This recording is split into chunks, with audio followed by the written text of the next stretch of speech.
मान अपमान में प्रशांत रहने का उपाय क्या है?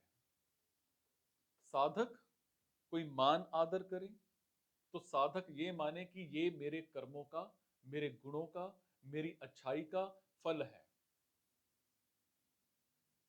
प्रत्युत यही माने कि ये तो मान आदर करने वाले की सज्जनता है, उदारता है।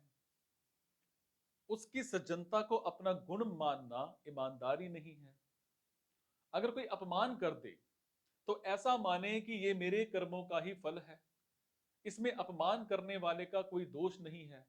हालांकि वो तो दया का पात्र है, क्योंकि उस बेचारे ने मेरे पापों का फल भुगतान में निमित्त बनकर मेरे को शुद्ध कर दिया है।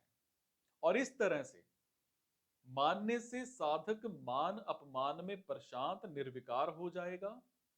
अगर वो मान को अपना गुण और अपमान को दूसरों का दोष मानेगा तो वो मान अपमान में प्रशांत नहीं हो सकेगा। शीत उष्ण, सुख दुख और मान अपमान, इन छयों में प्रशांत निर्विकार रहने से सिद्ध होता है कि उसको परमात्मा प्राप्त है। कारण कि अंदर से विलक्षण आनंद मिले बिना बाहर की अनुकूलता प्रतिकूलता सिद्धि असिद्धि और मान अपमान में वो प्रशांत नहीं रह सकता। वो प्रशांत रहता है तो उसको एक रस रहने वाला विलक्षण आनंद मिल गया है। इसीलिए गीता ने जगह जगह कहा है कि जिन पुरुषों का मन सम्यावस्था में स्थित है उन पुरुषों ने इस जीवित अवस्था में ही संसार को जीत लिया है।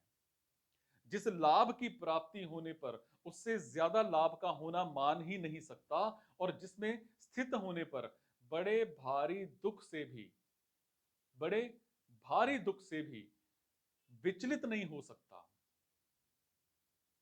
जिसकी आत्मा मित्र की तरह है, अर्थात जिसका शरीर में मैंपन और मेरापन नहीं है, वो अनुकूलता, वो प्रतिकूलता, वो सुख दुख और मान अपमान प्राप्त होने पर भी सम निर्विकार रहता है, ऐसा मनुष्य सिद्ध कर्मयोगी है, अर्थात उसको परमात्मा का अनुभव हो चुका है, ऐसा मानना चाहिए। कारण कि अनुकूलता प्रतिकूलता सुख दुख और मान अपमान तो आते जाते हैं, पर परमात्म तत्व ज्यों का त्यों रहता है।